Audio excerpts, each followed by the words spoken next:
안녕하십니까. L2B 하이클래스 입시를 전담하고 있는 데이비 부원장입니다. 오늘은 여러분들과 함께 2021학년도 수능 영어 분석을 해보려고 합니다. 일단 결과론적으로 말씀드리면요. 일단 이번 수능 굉장히 잘 냈습니다. 굉장히 잘 냈다라는 것은 굉장히 난이도 조절을 잘했다는 거겠죠. 일단 쉬운 6월 모평보다는 조금 어려웠고요. 그 다음에 어려운 9월 모평보다는 조금 쉬웠습니다.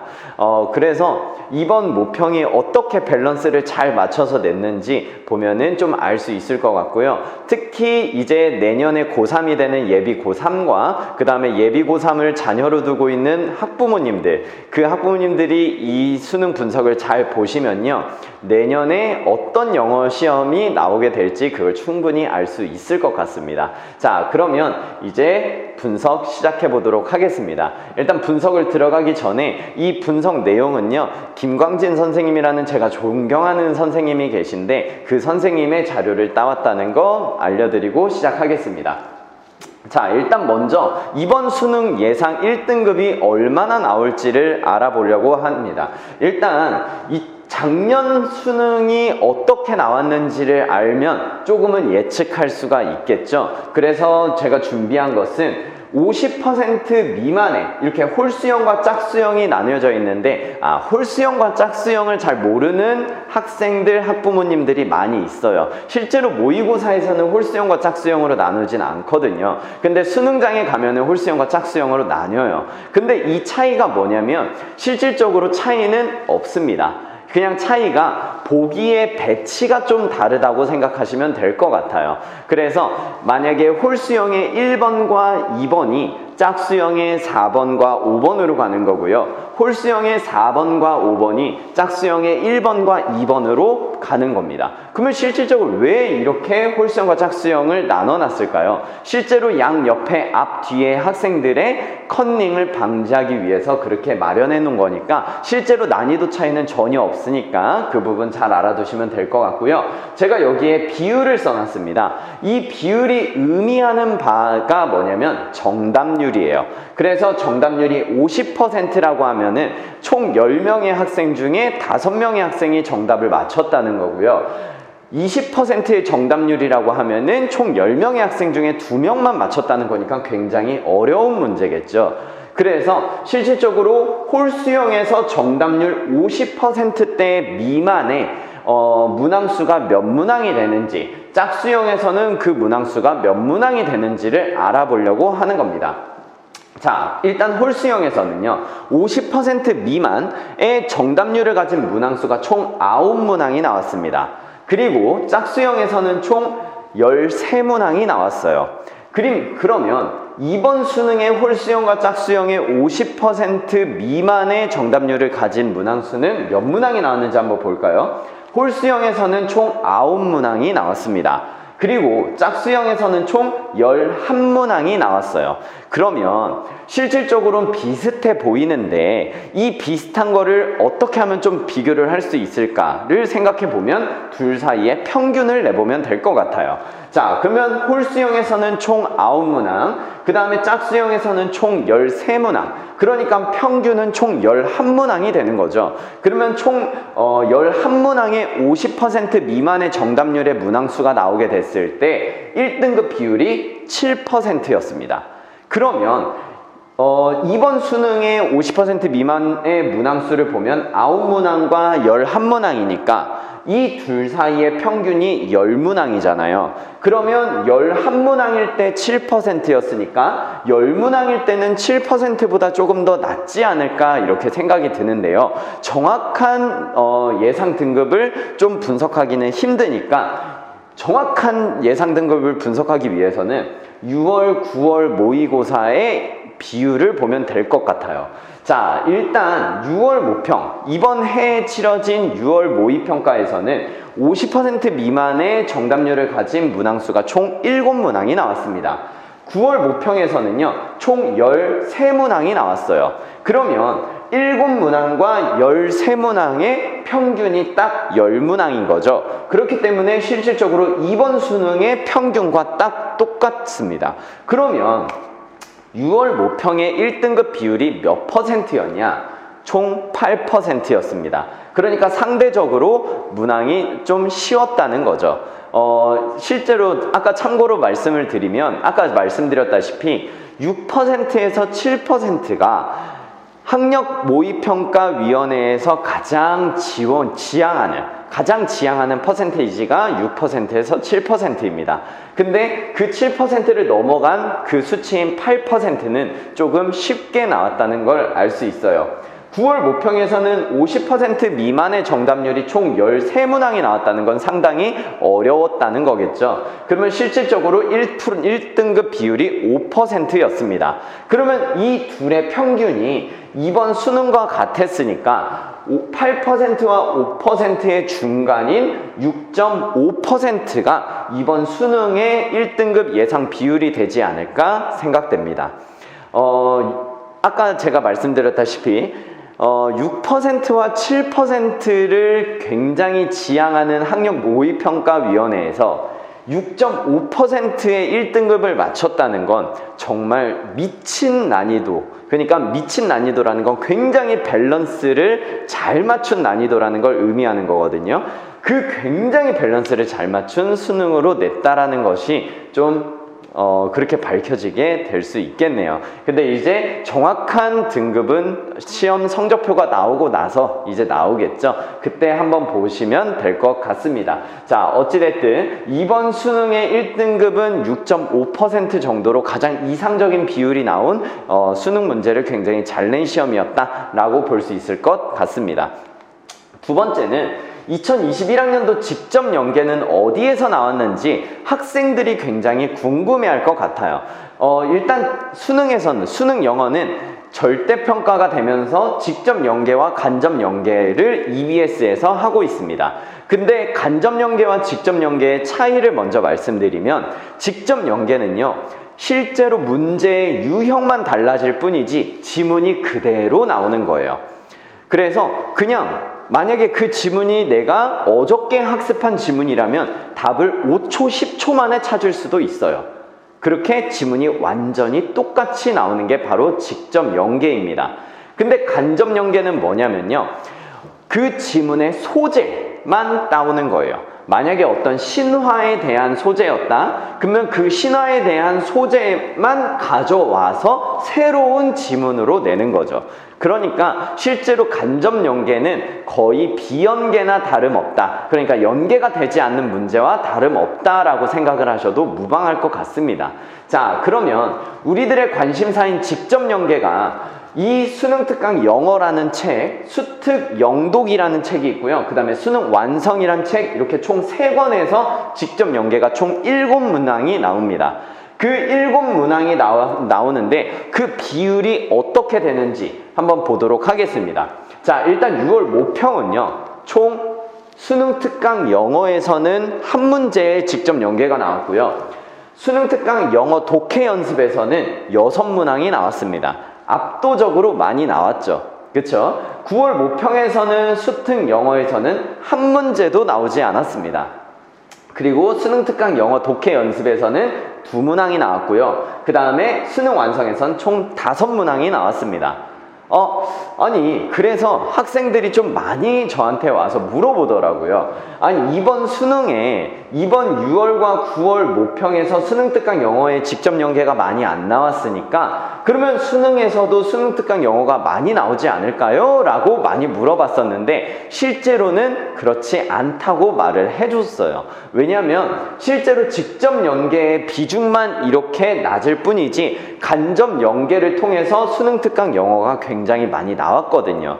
그래서 실질적으로는 매년 어떤 치러 오던 수능의 직접 연계 비율을 보면 항상 수능 완성이 좀 높았기 때문에 저는 수능 완성을 굉장히 강조를 많이 했었어요. 그래서 한 2달 전부터는 수능 완성을 굉장히 많이 강조해서 교육을 시키고 했었거든요.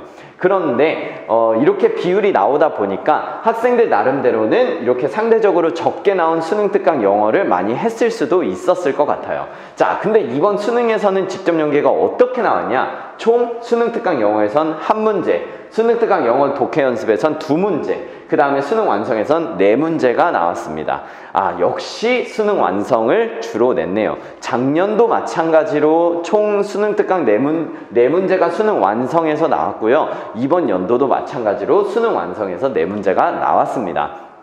그리고 실질적으로 이 4문제 안에서도 이제 수능 완성 책을 보시면 유형편과 실전 모의고사 편이 있는데 그 실전 모의고사 편에서 작년에 엄청나게 많이 나왔어요.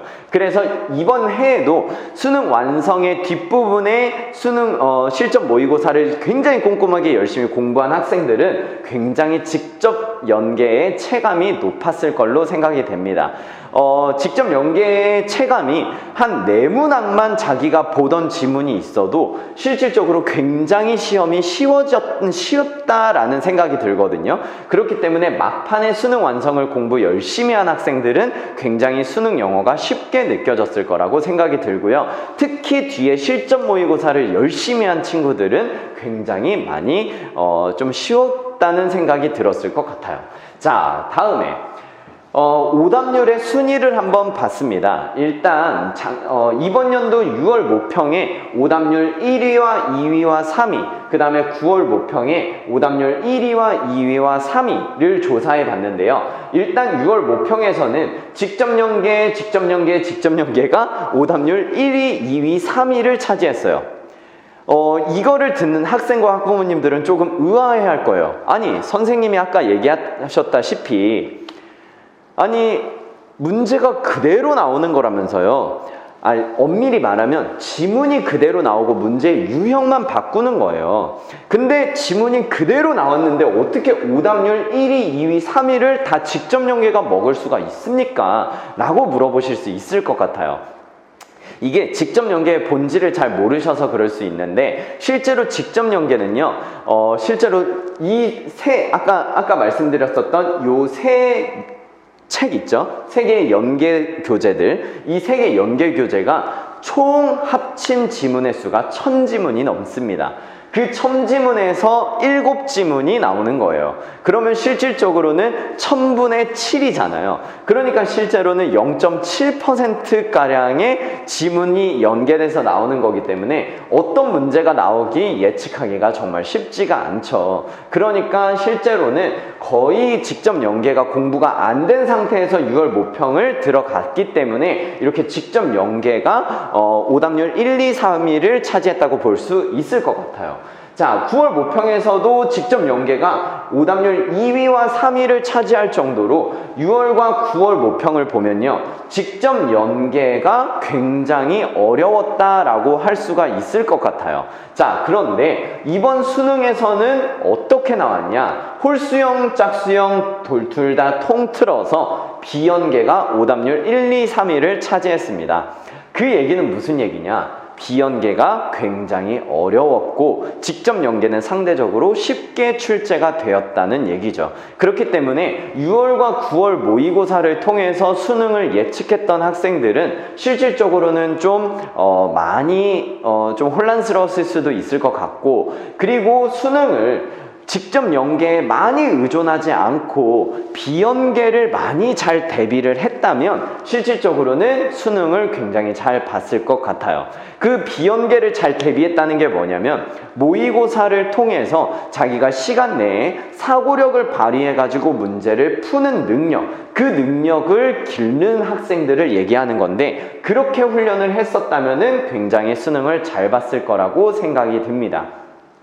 그리고 실질적으로는 일단 내년에는 이제 EBS가 직접 연계가 폐지됩니다. 이제 100% 간접 연계로만 나오게 돼요. 근데 아까 제가 말씀드렸다시피 간접 연계 지문은 거의 비연계나 다름이 없어요. 소재만 따오는 거기 때문에 그 소재를 안다고 해도 글 자체는 완전히 새로운 지문이거든요. 그렇기 때문에 그 새로운 지문을 이제 읽는 거나 똑같기 때문에 실질적으로는 내년에 EBS는 폐지된다라고 생각을 하시면 될 것 같은데, 수능도 그를 좀 염두를 했었는지 일단 비연계를 오답률 1, 2, 3위, 그러니까 가장 어렵게 출제를 함으로써 내년에 비연계가 되는 것에 대한 어떤 신호탄을 쏘아 올리지 않았나, 그런 생각이 드는 수능이었습니다. 그리고 여기에서 좀 저희가 주목해야 될 부분이, 일단 홀수형, 짝수형 둘 다 24번이 오답률 3위를 차지했어요. 근데 학부모님들은 잘 모르실 수도 있고 학생들은 잘 알겠지만 24번은 제목 문제예요. 그러니까 20번부터 총 1번부터 45번까지의 문제가 있는데 20번부터 24번은 글의 주제를 찾는 문제라서 그렇게 어렵지 않은 유형이에요. 그런데 실제로 비연계 24번이 이번 오답률 3위, 총 46%의 오답률을 가졌거든요. 그러면 이 46%의 오답률을 가진 24번 정도라면은 애들이 굉장히 24번에서 혼란스러워하고 굉장히 멘탈이 붕괴됐을 거다라고 생각이 들어요. 그런데 이 24번을 딱 몰랐을 때 만약에 뭐 별표를 치고 넘어간다거나 담대하게 딱 넘어가서 다시 돌아오는 그런 담대함이 있었던 학생들 같은 경우에서는 굉장히 수능을 잘 봤을 거라고 생각이 듭니다. 자, 이로 해가지고 제가 1등급 비율은 총 6.5% 정도 나왔을 거라고 예측을 하고요. 그 다음에 직접 연계와 간접 연계는 그 중에서 직접 연계에서 수능 완성이 굉장히 많이 나왔다. 그리고 오답률에서는 비연계가 많이 차지를 했다. 그리고 내년에는 이제 수능 연계 교재가 사실상 폐지가 되기 때문에 이제는 비연계를 대비하는 것이 굉장히 중요하다라고 정리할 수 있을 것 같습니다. 자, 마지막으로 제가 학생과 학부모님들에게 해주고 싶은 얘기는 진심으로 고생했다는 얘기입니다. 일단 뭐 수능을 잘 본 학생 같은 경우는 정말 대단한 거죠. 실제로 거의 코로나와 함께 했던 수능이었다고 해도 무방할 것 같아요. 근데 이렇게 코로나 전국에 저도 집에서 수업 준비를 하거나 집에서 책을 읽는다고 하거나 할 때 굉장히 마음이 해이해지는데, 실제로 그런 상황에서도 학생이 그 의지를 가지고서 집에서 열심히 했다는 것은 정말 대단하고 정말 자부심을 가져도 될 만큼의 성취를 했다고 볼 수 있을 것 같습니다. 그래서 실제로 수능을 잘 본 학생 같은 경우에는요, 굉장히 좀 수고했고 굉장히 잘했다라고 칭찬을 할 수 있을 것 같습니다. 자, 일단 그래도 수능을 잘 치르지 못한 학생들에게 제가 전달하고 싶은 말은요, 저도 이제 수능을 끝나고서 지금 이 나이가 돼서 그 수능을 봤을 때를 되돌아보면은 실질적으로 그 수능 때 수능 이후에 제가 가졌었던 가치와 제가 가졌었던 생각이 사실 삶을 살아가는 데 있어서 굉장히 중요했던 것 같아요. 그러니까 앞으로 삶을 살아가는 데 있어서가 굉장히 중요하지, 지금의 수능의 결과에 좌절하고 내 인생이 어떻게 굉장히 실패한 인생이다 라고 규정을 하기에는 아직 너무 젊어요. 그렇기 때문에 이런 앞으로의 가치, 앞으로의 생각, 이런 생각과 가치를 어떻게 마음을 먹고 가느냐에 따라서 달라지는 거니까요. 그 생각과 가치를 잘 생각하면서 살아가길 바라겠습니다. 2021학년도 수능을 친 수험생 여러분 굉장히 고생 많으셨고요. 저는 오늘로 해서 2021학년도 수능 분석을 마치도록 하고요. 이제 나중에 시간이 된다면 문제들이 어떻게 나왔는지 디테일하게 그 부분들을 말씀드리는 강의가 나올 수 있으면 그때 다시 인사드리도록 하겠습니다. 감사합니다.